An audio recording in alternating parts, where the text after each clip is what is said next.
Okay, അപ്പോൾ നമ്മുടെ അവിശ്വരമായ 2026 FIFA world cup അതോടൊപ്പം തന്നെ തൂഫാൻ 2026 കിക്ക് ഓഫ് ഇവിടെ ആരംഭിക്കുകയാണ്. നമ്മുടെ അതിഥിയായ PTA പ്രസിഡന്റ് കിക്ക് ചെയ്തുകൊണ്ട് ആദ്യ ഗോൾ കയറ്റുകയാണ്.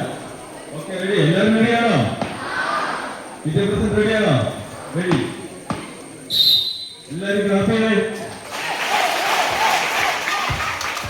Okay, congratulation. GVHSS മുരിക്കും വയലിൽ സ്പോർട്സാണ് ലഹരി, ഫുട്ബോളാണ് ലഹരി പരിപാടി സംഘടിപ്പിച്ചു. കേരള സർക്കാർ നടപ്പാക്കി വരുന്ന ഓപ്പറേഷൻ തൂഫാൻ പദ്ധതിയുടെ ഭാഗമായാണ് ഫുട്ബോൾ കിക്ക് ഓഫ് പരിപാടി സംഘടിപ്പിച്ചത്. പരിപാടി PTA പ്രസിഡന്റ് രാജേഷ് മലയിൽ ഉദ്ഘാടനം ചെയ്തു. പരിപാടിയിൽ SMC chairman Radhakrishnan PB, headmistress Jeena teacher, അധ്യാപകരായ റഫീഖ് PA, സുധീഷ് KM എന്നിവർ നേതൃത്വം നൽകി.